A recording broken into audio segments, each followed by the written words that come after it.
Astaghfirullah. Bismillahirrahmanirrahim. Assalamualaikum warahmatullahi wabarakatuh.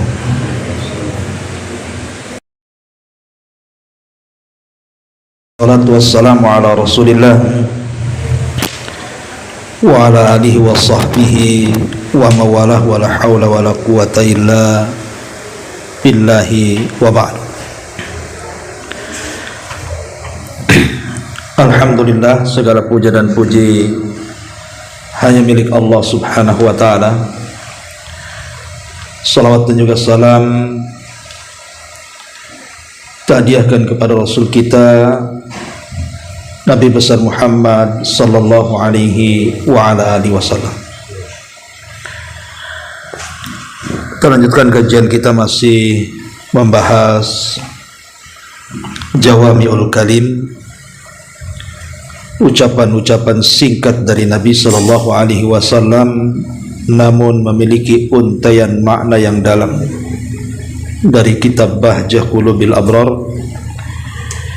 Dan kita masuk pada poin ke-18, kezaliman adalah kegelapan. Kita baca hadisnya. An Abdullah ibni Umar radhiyallahu anhuma qala qala Rasulullah sallallahu alaihi wasallam az-zulmu zulumatun yaumal qiyamah, muttafaqun alaih. Dari Abdullah ibn Umar radhiyallahu anhuma, beliau berkata, Nabi sallallahu alaihi wasallam bersabda, kezaliman itu adalah kegelapan pada hari kiamat. Hadis ini disepakati oleh Al-Imam Al-Bukhari dan juga Muslim.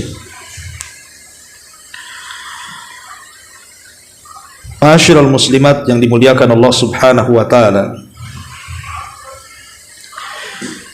kita tahu bahwa Allah subhanahu wa ta'ala sangat mencintai keadilan dan sangat membenci kezaliman.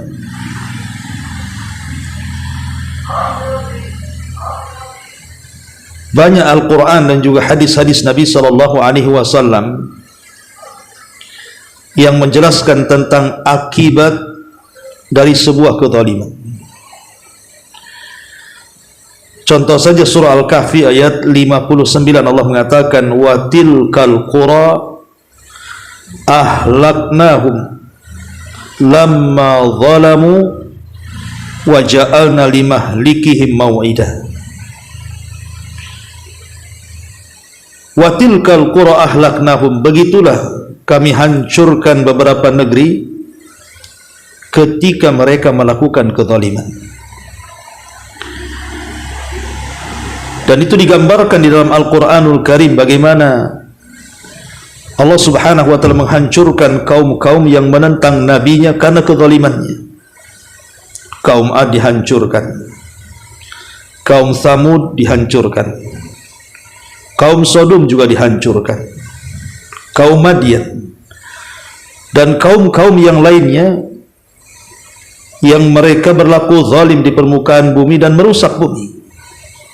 Dan ingat, Nabi sallallahu alaihi wasallam pernah mengatakan, innallaha la yumli lidh-dhalim hatta idza akhadahu lam yuflithu. Terkadang Allah subhanahu wa ta'ala membiarkan orang zalim itu dengan kezalimannya sampai pada waktunya, maka Allah tidak mungkin membiarkannya, pasti menghancurkannya. Kemudian Nabi sallallahu alaihi wasallam membaca ayat, wa kadzalika akhdhu rabbika idza akhadhal qura wa hiya zalimatun inna akhdahu alimun syadid. Begitulah apabila Rabbmu mengazab sebuah tempat dan tempat itu penuh dengan kezaliman, sesungguhnya azab Allah itu sangat dahsyat. Ma'asyiral muslimat yang dimuliakan Allah Subhanahu wa taala, zalim ini macam-macam bentuknya.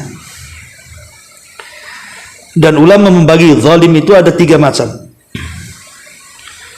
Pertama, kezaliman yang tidak mungkin diampuni. Az-zulmu la yughfar.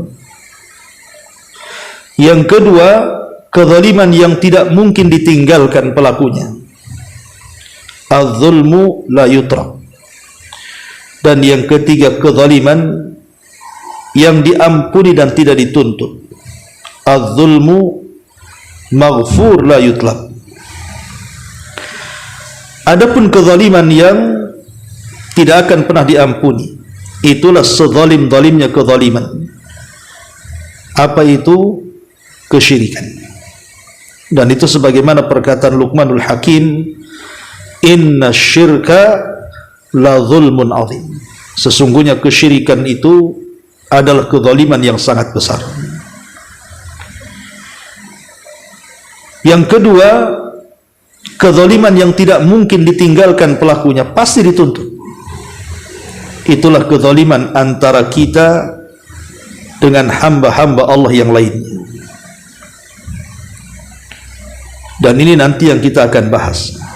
Kemudian yang terakhir, kezaliman yang akan diampuni dan tidak akan dituntut. Apa itu? Kezaliman antara zalim terhadap dirinya, menzalimi diri sendiri.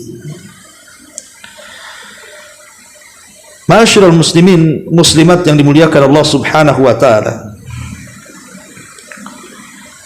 yang kita akan bentangkan dalam bab ini adalah poin yang kedua, kezaliman terhadap manusia.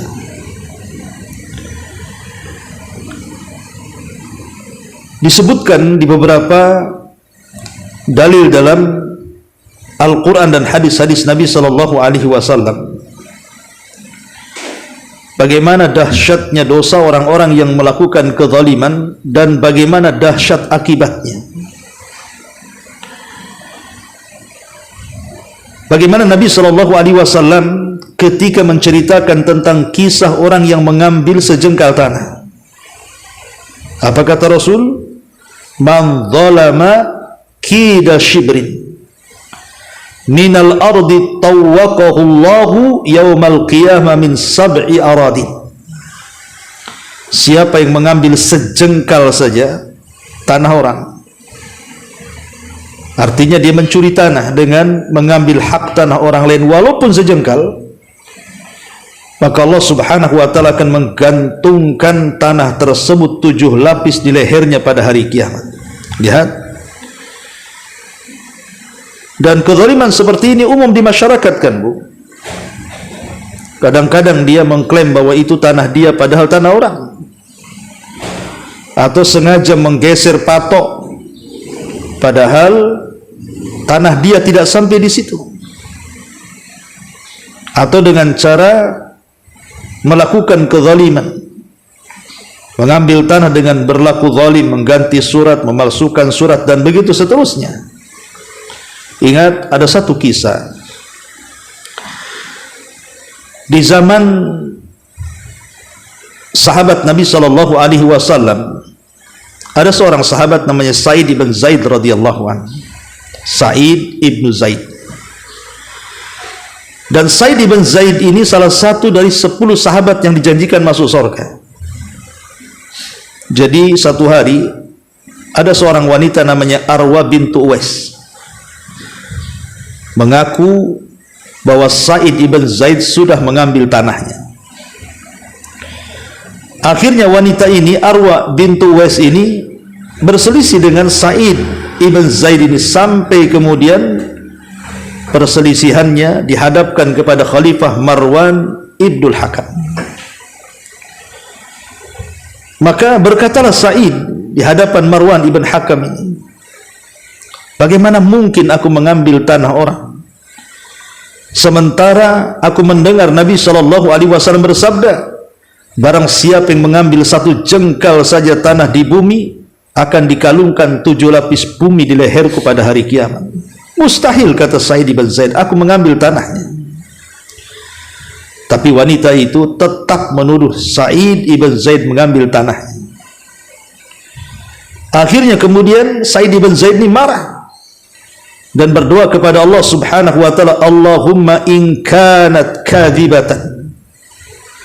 Ya Allah, kalau wanita itu berdusta, dia hendak menguasai tanah tersebut dari diriku, maka butakan matanya, panjangkan umurnya, dan wafatkan dia di tanah itu yang ia klaim itu tanahnya. Itulah doanya Sa'id ibn Zaid, karena dia dizalimi. Dia punya tanah, kemudian diambil tanahnya, kemudian difitnah pula bahwa dia yang mengambil tanah wanita itu. Maka dia pun berdoa dengan doa yang sangat jelek sekali kepada wanita itu.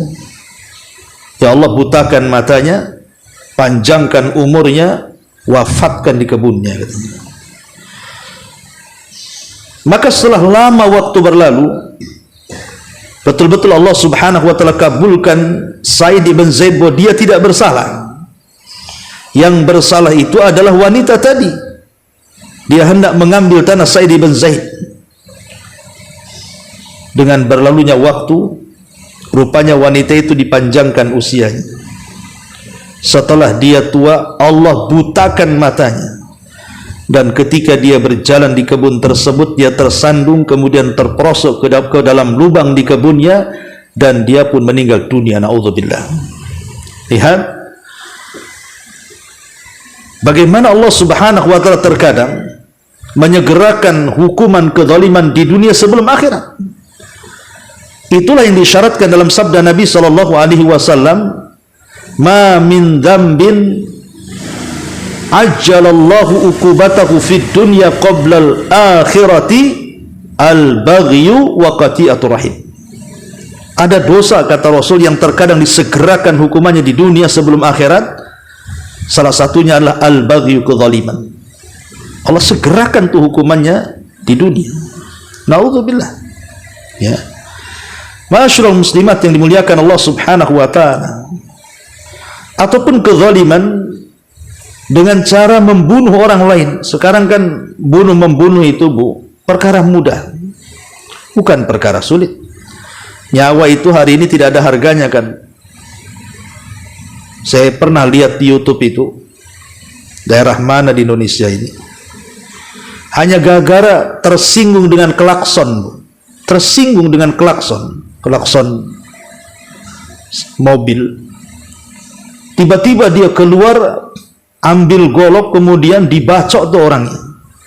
Subhanallah, hanya gara-gara klakson bisa melakukan pembunuhan. Hanya gara-gara parkiran orang bisa melakukan pembunuhan. Hanya gara-gara hutang pihutang yang tidak seberapa bisa melakukan pembunuhan. Hanya gara-gara tersinggung bisa melakukan pembunuhan. Betul kata Nabi sallallahu alaihi wasallam, nanti di akhir zaman itu terkadang orang yang membunuh tidak tahu alasannya kenapa dia membunuh, dan orang yang dibunuh makin bingung kenapa dia bisa dibunuh. Itulah karena murahnya nyawa manusia di akhir zaman itu.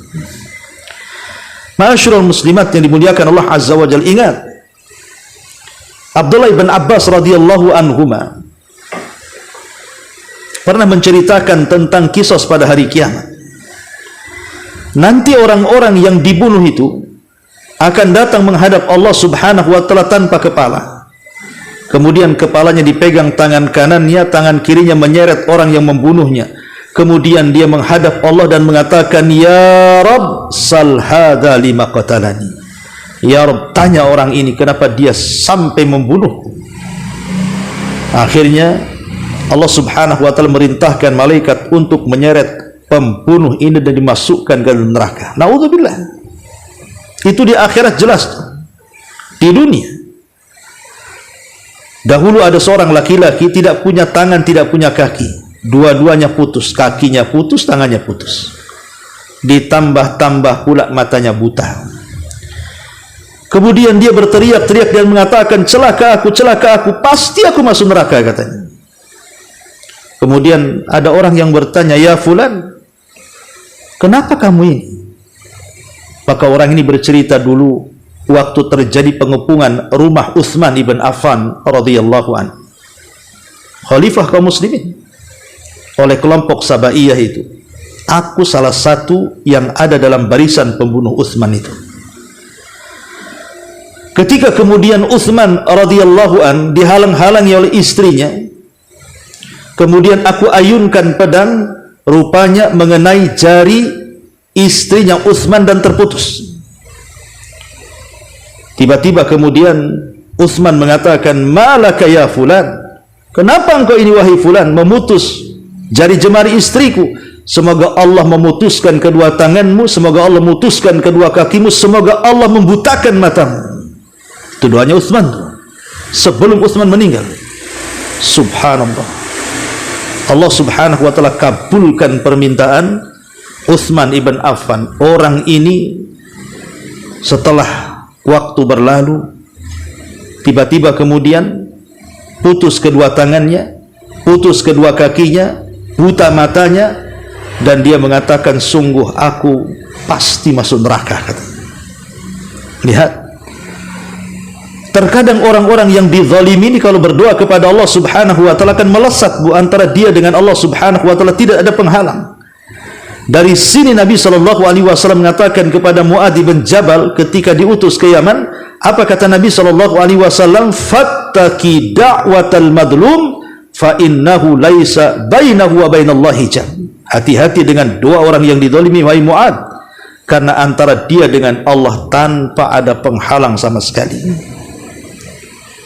Ma'asyiral muslimat yang dimuliakan Allah subhanahu wa ta'ala, maka kezaliman ini ngeri akibatnya.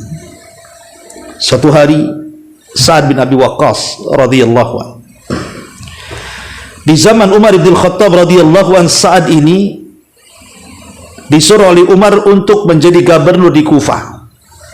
Subhanallah, Sa'ad ini orangnya baik, orangnya adil, tetapi difitnah. Ada aja yang gak suka dengan Sa'ad bin Abi Waqqas ini, difitnah dengan macam-macam. Katanya Sa'ad ini tidak pernah berhukum dengan keadilan. Kalau dia membagi tidak pernah rata, dan dia terkadang suka-suka menyendiri dan tidak memperhatikan rakyatnya. Macam-macam tuduhan orang yang hasad kepada Sa'ad bin Abi Waqqas radhiyallahu anhu. Akhirnya Sa'ad pun datang kepada Umar bin Khattab radhiyallahu an untuk resign menjadi gubernur di Kufah karena tidak tahan dengan hasadnya kaumnya. Akhirnya kemudian Umar pun ingin membuktikan apakah betul bahwa Sa'ad itu seperti itu. Maka kemudian Umar pun bertanya-tanya kepada penduduk Kufah. Tapi kebanyakan penduduk Kufah itu senang dengan Sa'ad bin Abi Waqqas, kecuali hanya beberapa gerintil orang yang hasad dan kemudian memfitnah Sa'ad bin Abi Waqqas. Jadi Sa'ad bin Abi Waqqas pun kemudian berdoa kepada Allah, mendoakan kepada orang-orang yang sudah memfitnahnya, dan mengatakan, Allahumma in kana indahu hadza kadhiba qama riya'an wa sum'atan fa'atil umrahu wa'atil faqrahu wa'arridhu bil fitani. Ya Allah, jikalau perkataan satu orang itu yang sudah memfitnahku itu sebuah kedustaan, aku tidak sebagaimana yang mereka tuduhkan, dan dia memfitnah aku itu gara-gara ria dan sum'ah saja, panjangkan umurnya, panjangkan kefakirannya, banyakkan fitnah dalam kehidupannya. La ilaha illallah. Subhanallah, ada kakek-kakek yang di masa muda dia memfitnah Sa'ad bin Abi Waqqas itu. Betul, rupanya panjang umurnya. Kemudian dia pun berjalan di jalan-jalan raya menjadi peminta-minta, menjadi pengemis, dan banyak fitnah yang menderanya. Dia dihina manusia, dilempari manusia, pokoknya seolah-olah manusia yang tidak ada harganya. Lihat, maka hati-hati. Hati-hati orang-orang yang zalim terhadap doa orang-orang yang dizalimi. Karena orang-orang yang dizalimi ini walaupun dia orang kafir, maka Allah akan bersama orang yang dizalimi walaupun dia kafir, bukan karena kekafirannya, tapi karena Allah tidak suka dengan kezalimannya dan Allah suka dengan keadilan. Makanya hati-hati kepada orang kafir saja tidak boleh kita berbuat zalim, apalagi kepada orang Islam. Abdullah bin Mas'ud Al-Badri, Abi Mas'ud Al-Badri radhiyallahu anhu, dia mengatakan, satu hari aku pernah memukul budakku dengan pecut. Tiba-tiba kemudian di belakang Abi Mas'ud ini ada suara dan mengatakan, "I'lam ya Aba Mas'ud, i'lam ya Aba Mas'ud, ketahuilah wahai Aba Mas'ud," katanya, bahwa kau bisa melakukan sesuka hatimu kepada budakmu, tapi di sana ada zat yang jauh lebih bisa menghukummu, maksudnya Allah Subhanahu wa taala. Ketika dia melirik, rupanya Nabi. Maka kemudian dia pun menyesal dan mengatakan, wallahi la adrib mamlukan abada, kalau begitu ya Rasul, aku tidak mungkin memukul seorang budak selamanya. Kemudian kata Abdullah bin Mas'ud, kalau begitu kumerdekakan budak ini. Maka Nabi SAW mengatakan, amma laulam taf'al, amma laulam taf'al la lafahatkan naru au la massatkan naru. Kalau memang engkau tidak melakukannya, artinya mau berjanji tidak akan memukul lagi budaknya dan memerdekakannya, kalau tidak melakukannya, maka neraka akan menyentuhmu, kata Nabi SAW.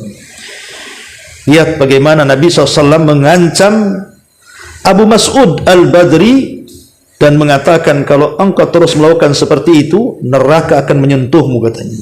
Subhanallah, ya. Ma'asyiral muslimat yang dimuliakan Allah Subhanahu wa taala, maka banyak kisah-kisah yang mengerikan.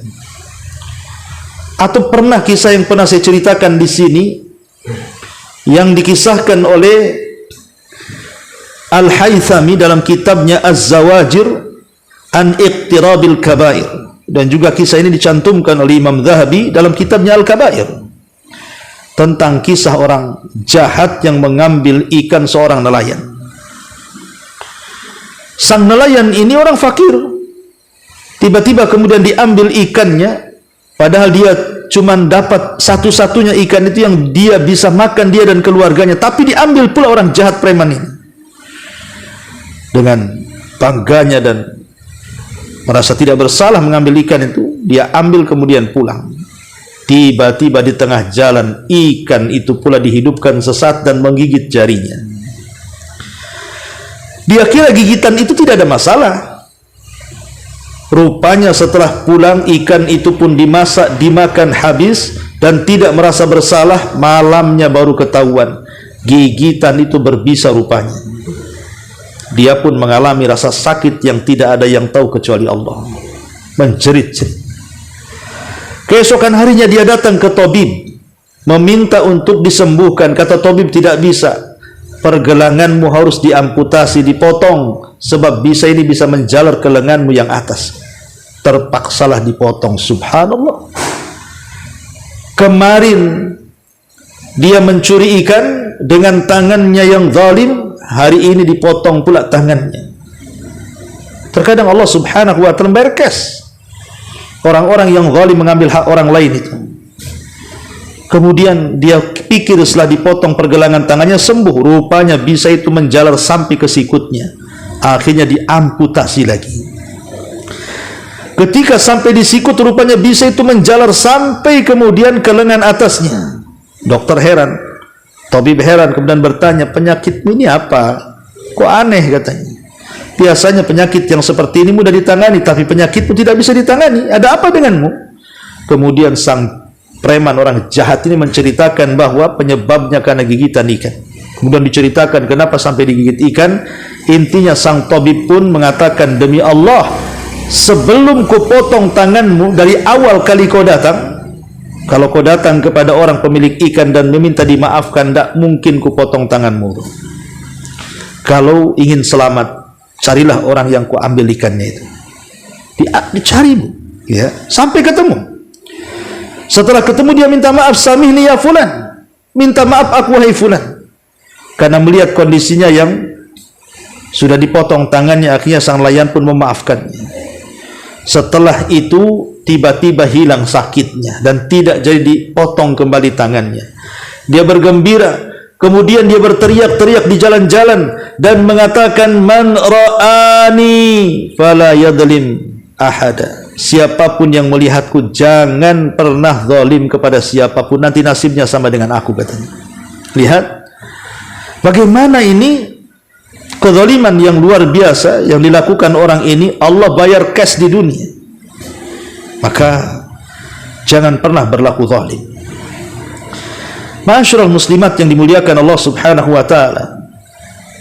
Satu hari dari Jabir bin Abdullah radhiyallahu anhu bercerita, jadi sahabat-sahabat yang pulang dari Habasyah, kan sahabat kan sebagiannya hijrah ke Habasyah karena tekanan orang-orang Quraisy Mekah, terpaksa mereka harus hijrah ke negeri Ethiopia, Habasyah.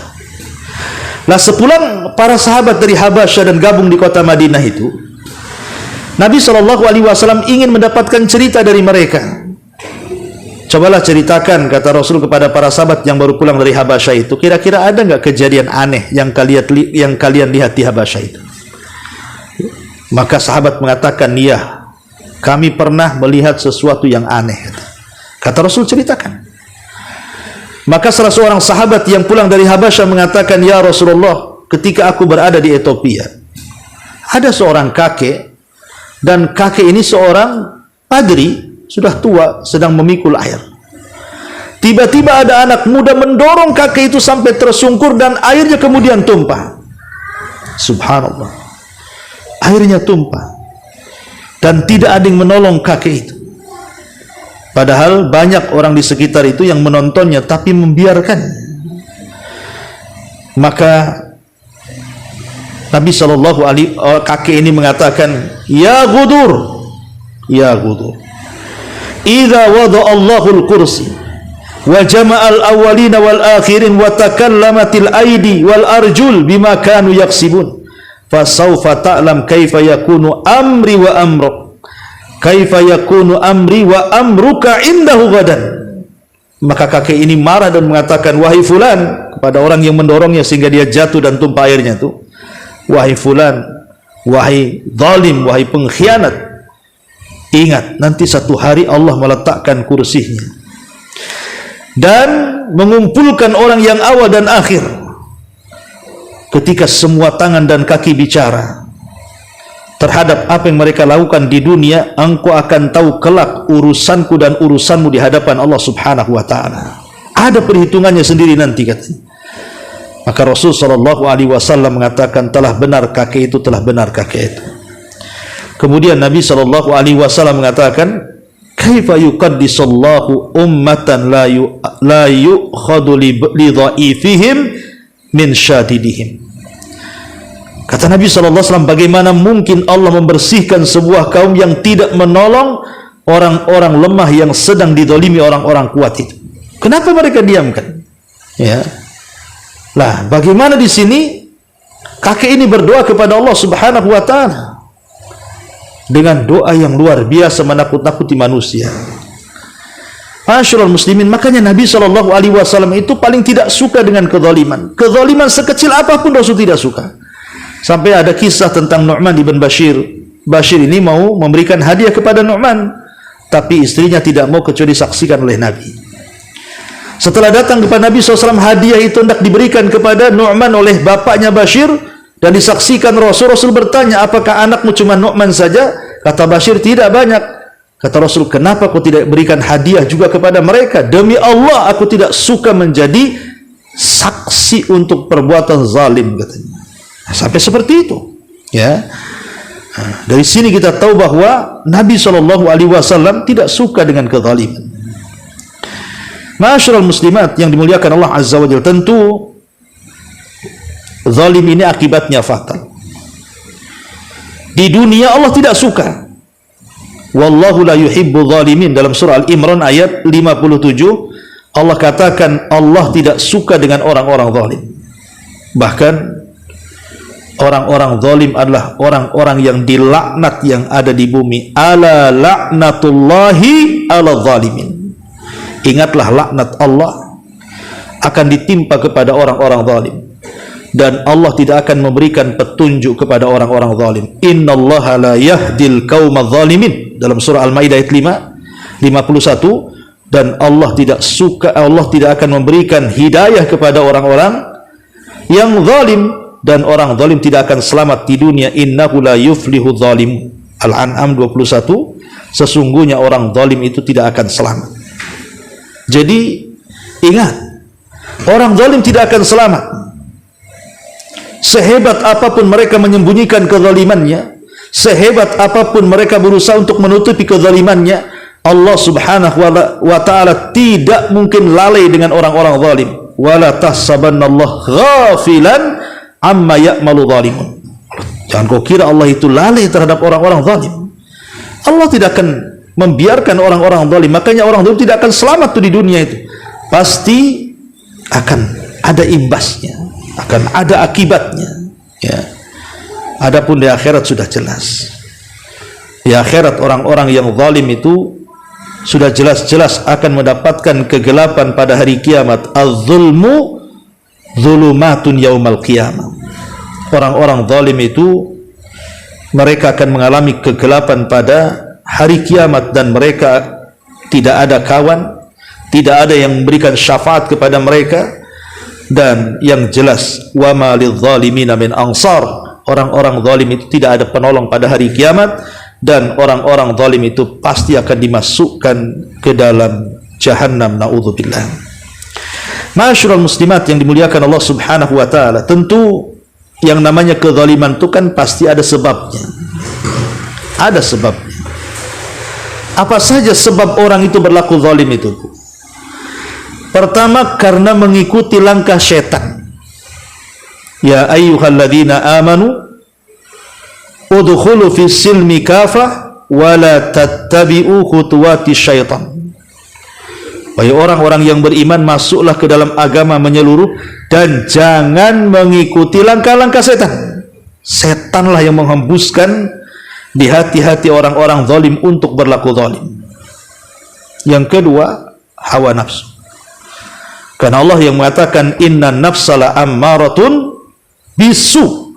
Sesungguhnya jiwa itu selalu memerintahkan kepada keburukan. Dan yang ketiga, bukan hanya jiwa yang buruk, tapi hawa nafsu yang diikuti. Teman-teman yang jahat, lingkungan yang tidak baik. Itu juga faktor kenapa orang itu bisa melakukan kezaliman. Termasuk hubbud dunya, cinta dunia. Betapa banyak orang-orang yang terlampau cinta kepada dunia, dia mengambil hak orang lain. Dia curang dalam berdagang, curang dalam berekonomi dan bermuamalah. Terkadang dia mengambil hak orang seolah-olah tidak bersalah. Karena cintanya kepada dunia, dia rela sikut kanan, sikut kiri, tabrak belakang, tabrak depan. Yang penting dunia didapatinya. Ini kezaliman, cinta dunia, cinta kedudukan. Orang kalau sudah duduk di sebuah kursi kekuasaan, sulit untuk turun. Biasanya dia melakukan kezaliman supaya kekuasaannya tidak hilang dari kursinya. Dan banyak penyebabnya, ya. Ma'asyiral muslimat yang dimuliakan Allah Azza wa Jalla, dari sinilah pentingnya kita berusaha untuk menjauhi kezaliman. Bagaimana caranya? Pertama, ya, ingat bahwa kezaliman itu ada balasannya. Tidak di dunia, pasti di akhirat. Innallaha la yadlimu mithqala dzarrah. Allah tidak akan menzalimi walaupun sebiji dzarrah. Karena kezaliman itu Allah haramkan kepada dirinya dan kepada hamba-hambanya. Maka ingat, Allah tidak pernah zalim. Maka Allah saja tidak pernah zalim, masa kita pula zalim? Yang pertama. Yang kedua, lihatlah jelek akibat kezaliman itu. Lihat bahwa akibat kezaliman itu wa ma kana rabbuka liyahlikal qura bidzulmin wa ahluha muslihun. Tidaklah Rabbu menghancurkan sebuah kaum karena kezaliman, sementara orang-orang yang di dalamnya mereka masih banyak orang-orang yang memperbaiki. Artinya kalau sebuah negeri sudah banyak kezalimannya merata, maka Allah subhanahu wa ta'ala akan binasakan kaum itu. Kemudian yang ketiga, adamu al-ya'si min rahmatillah. Jangan putus asa dari rahmat Allah azza wa jalla. Kezaliman apapun, kalau kita datang kepada Allah subhanahu wa ta'ala meminta ampun dan mencari orang yang kita zalimi, kemudian meminta maaf, pasti pintu maaf itu dan ampunan terbuka. Dan ingat bahwa ada satu hari semua manusia akan dikisos akan kezaliman. Bukankah Nabi SAW ketika berbicara soal muflis, orang yang bangkrut pada hari kiamat, apa kata Nabi SAW? Tahukah kamu orang yang bangkrut pada hari kiamat? Sahabat mengatakan, oh, orang bangkrut itu orang yang nggak punya harta, orang yang gulung tikar usahanya. Kata Rasul, bukan itu, tapi orang yang bangkrut itu orang yang datang membawa pahala solat, pahala puasa, pahala zakat, pahala-pahala ibadah yang lainnya, tapi di satu sisi dia pernah mencaci maki si fulan, menghina si fulan, mengambil hak orang, membunuh orang, dan begitu seterusnya. Maka akan dihadapkan antara orang yang zalim dan yang dizalimi. Kemudian di situ terjadi barter pahala dan dosa. Subhanallah, ya, akan terjadi barter pahala dan dosa. Kata orang yang dizalimi kepada orang yang zalim, dulu kau di dunia menzalimi aku, serahkan pahalamu. Akhir diserahkan pahalanya sedikit sampai habis. Ketika habis pahalanya, masih juga datang orang lain yang pernah dizalimi dan mengatakan, mana pahalamu? Dia mengatakan, enggak ada, ludes. Dia mengatakan, enggak apa-apa, kalau kau tidak punya pahala enggak apa-apa, tapi tolong titip dosaku kepadamu. Akhirnya dosanya dititipkan kepada orang yang zalim karena enggak punya tebusan pahalanya. Bayangkan apa enggak bangkrut, pahalanya hilang, dosa orang pula ditanggung. Itulah bangkrut. Ya, maka jangan putus asa dari rahmat Allah azza wa jalla, dan ingat bahwa satu hari nanti kezaliman itu pasti dibalas, karena ada kisos di hadapan Allah, Zat yang akan menegakkan kisos seadil-adilnya. Dan perbanyaklah dzikir dan istighfar. Walladzina idza fa'alu fahishatan aw zalamu anfusahum dzakarullaha wastaghfaru lidzunubihim. Orang-orang yang apabila melakukan fahisyah, keburukan dan kezaliman terhadap diri mereka, mereka pun langsung ingat Allah dan istighfar. Perbanyak zikir dan istighfar, kemudian perbanyak doa supaya kita dijauhkan dari kezaliman, dan berusaha untuk memberikan hak-hak kepada manusia sebagaimana hak yang harus mereka dapat dari kita. Bagaimana seorang pemimpin memberikan hak kepada rakyatnya, bagaimana seorang suami memberikan haknya, bagaimana istri juga sama, orang tua kepada anaknya, anak kepada orang tuanya, kita kepada tetangga kita, kepada manusia, kepada binatang, kepada apapun, ya, supaya bisa lepas dari kezaliman. Baik, kita baca sedikit bukunya di sini. Mu'alif rahimahullahu ta'ala, ya, setelah kemudian menyebutkan hadis, beliau mengatakan syariat ini seluruhnya berisikan tentang keadilan, memerintahkan untuk bersikap adil dan melarang kezaliman. Qul amara rabbi bil qisti, katakan Rabbku memerintahkan agar aku berbuat adil. Innallaha ya'muru bil adli, sesungguhnya Allah memerintahkan agar berlaku adil. Alladzina amanu wa lam yalbisu imanahum bidzulmin ulaika lahumul amnu wa hum muhtadun. Orang-orang yang beriman dan tidak mencampur adukan keimanan mereka dengan kezaliman, maksudnya kesyirikan di sini, mereka itulah orang-orang yang akan mendapatkan keamanan dan mereka mendapatkan petunjuk dari Allah Subhanahu wa taala. Kemudian pengarang menyebutkan beberapa contoh kezaliman. Termasuk sikap zalim, kata pengarang, adalah meninggalkan perkara-perkara yang telah disebutkan di atas sebagai bentuk sikap adil, artinya menunaikan hak-hak nabinya yang berupa keimanan terhadap beliau. Artinya begini, ketika kita ini tidak menjalankan syariat, tidak ikut syariat Nabi SAW, berarti kita zalim kepada Nabi. Karena Nabi diutus itu ditaati, bukan untuk dimaksiati. Ketika kita kemudian bermaksiat kepada Nabinya, berarti zalim kepada Nabinya. Ya, termasuk juga kita harus mensyukuri nikmat Allah. Ketika kita kufur, kita zalim kepada Allah Subhanahu wa taala. Termasuk kezaliman terbesar adalah menelantarkan hak-hak Nabi, yang mana beliau merupakan sosok yang hendaknya lebih utama bagi kaum muslimin dibandingkan diri mereka. Termasuk juga kezaliman terhadap manusia.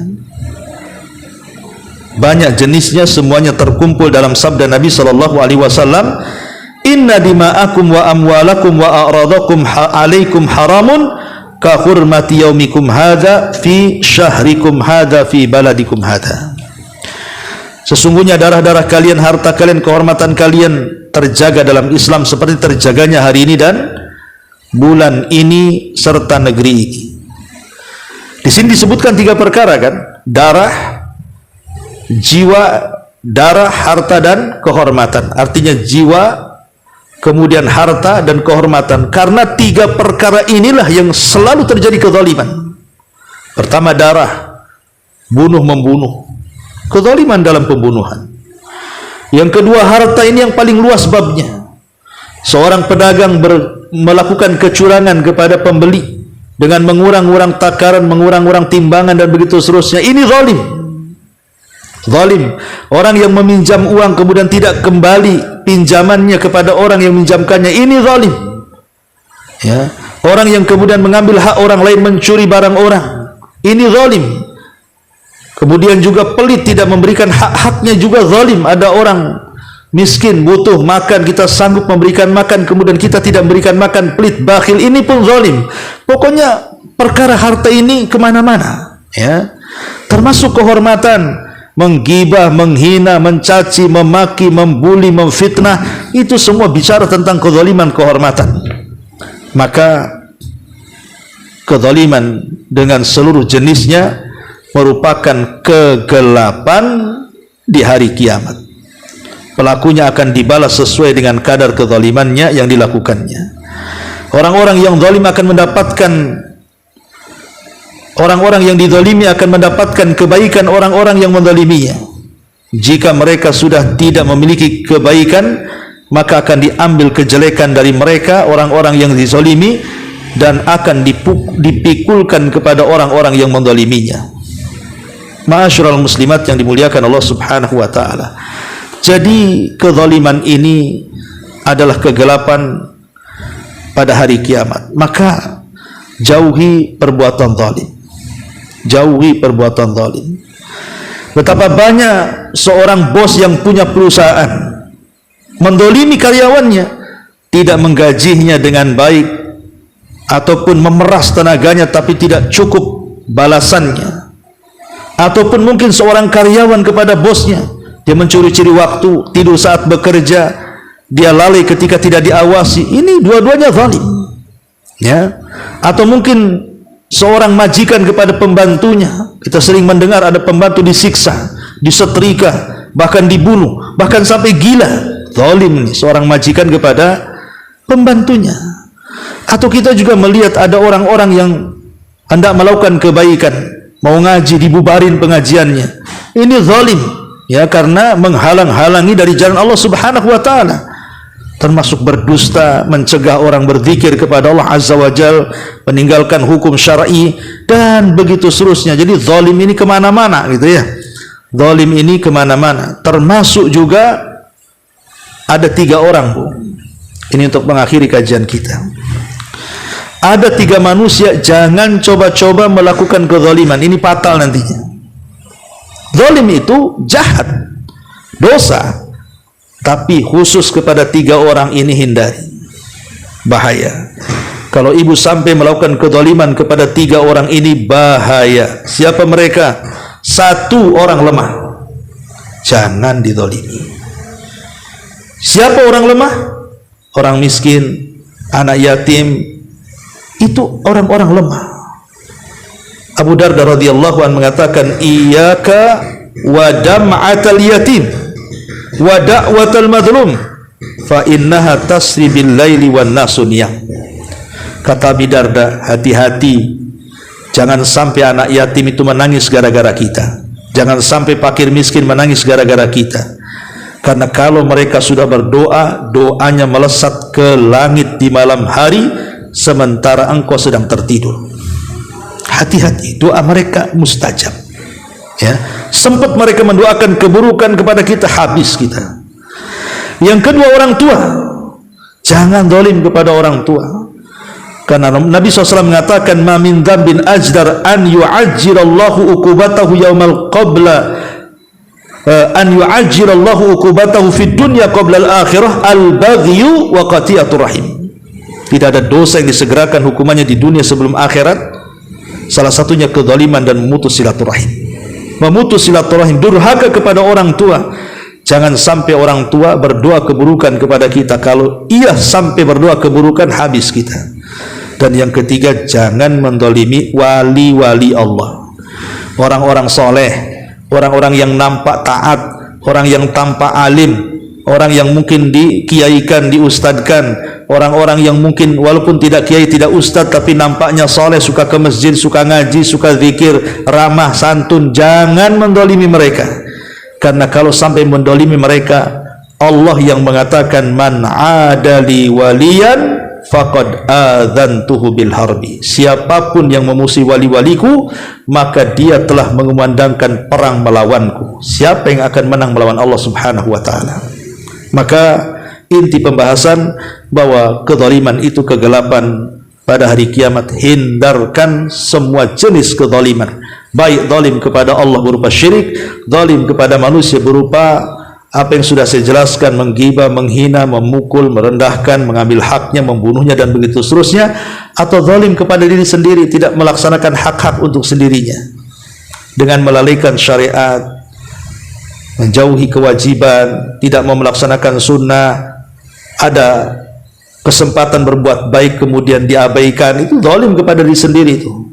Oleh karena itulah maka jauhi semua jenis kezaliman, karena Allah sudah mengharamkan kepada dirinya kezaliman, dan Allah pun melarang hamba-hambanya untuk berlaku zalim. Maka jangan saling menzalimi. Wallahu a'lam bishawab. Ini yang bisa sampaikan, mudah-mudahan ada manfaatnya. Sebelum saya tutup, silahkan kalau ada yang mau bertanya. Wallahu a'lam.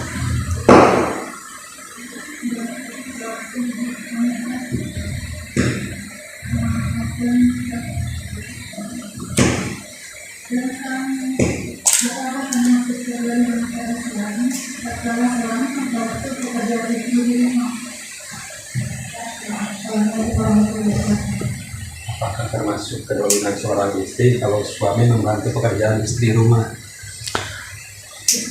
Oh, ibu punya pekerjaan. Contohnya apa? Masak. Suami membantu pekerjaan istri rumah, apakah termasuk istri mendolimi istrinya? Harusnya suami yang bekerja, istri yang bekerja gitu ya.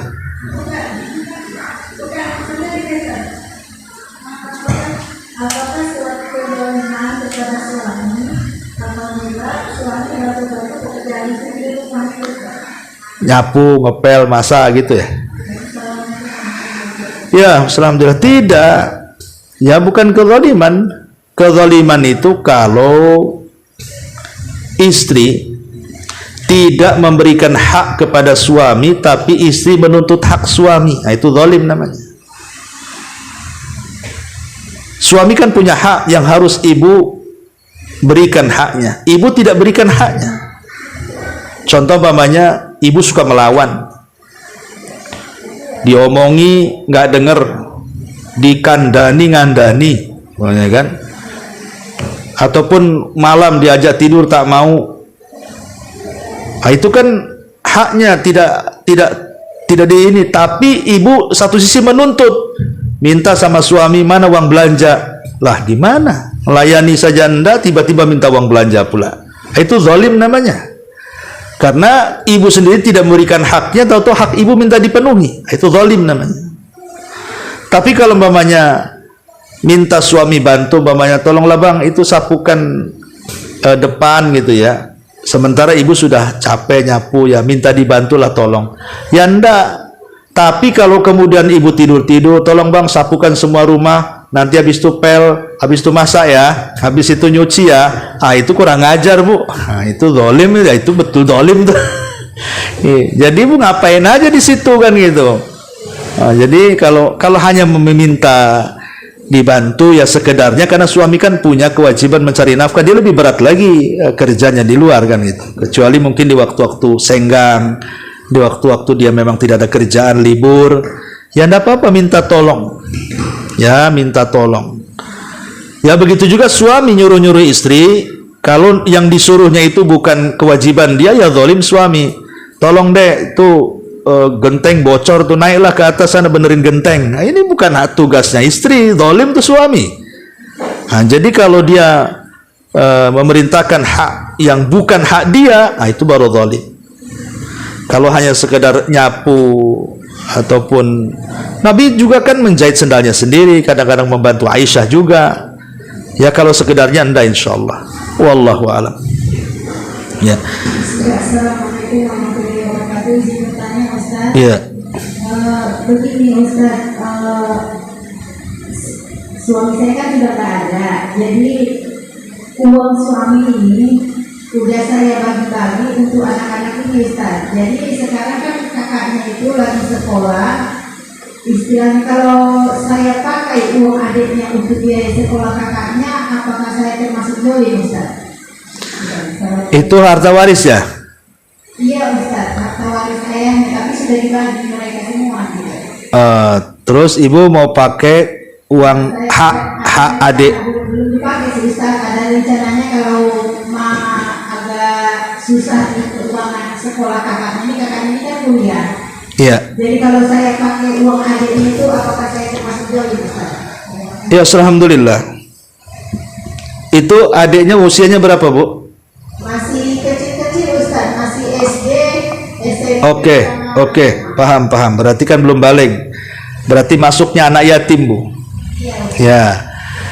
Berarti masuknya anak yatim. Jadi harta anak yatim itu masuknya harta anak yatim, karena kalau sudah dibagi haknya dari warisan ayahnya, berarti harta itu adalah harta anak yatim. Jadi dikelola sama ibu.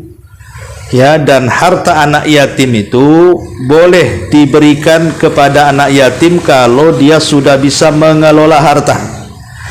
Kalau belum bisa mengelola harta, tidak boleh dikasih, karena akan dihambur-hamburkan. Ya, tapi kalau seandainya ibu pinjam dulu dan ibu yakin bisa mengembalikan, tidak ada masalah. Tapi kalau seandainya dihitung-hitung, ini uangnya banyak, nanti saya pakai ke kakaknya, tahu-tahu nanti tidak bisa mengembalikan, nanti siapa yang bertanggung jawab terhadap anak-anak itu? Karena makan harta anak yatim itu boleh bu, kalau dia ibu mamanya nih merawat anak, ya kan? Hartanya dari harta anak yatim, boleh kita memakan sekedarnya saja karena ibu sudah merawat anaknya. Ya, dan itu juga anak ibu juga kan gitu. Boleh ibu mengambil untuk kebutuhan ibu, tapi sekedarnya, tidak boleh dihabiskan, karena itu bagaimanapun hak waris dia. Jadi kalau digunakan untuk kakaknya, ya itu nanti jatuhnya utang bu, karena kan namanya waris sudah dibagi-bagikan, si A dapat sekian, si B dapat sekian kan, cuman disimpan sama ibu. Ya, jadi kalau digunakan kepada kakaknya itu nantinya terhutang dan harus dikembalikan kalau sudah ada biaya untuk mengembalikannya. Jangan sampai kemudian uangnya habis, kemudian anak itu jadi susah nanti setelah besar. Naudzubillah kalau sampai jadi meminta-minta kan. Makanya ya sebaiknya hati-hati memegang harta anak yatim. Wallahu a'lam. Baik, sampai di sini mudah-mudahan ada manfaatnya. Subhanakallah bihamdika asyhadu an la ilaha illa anta astaghfiruka wa atubu ilaik. Allahu taala alam. Assalamualaikum warahmatullahi wabarakatuh.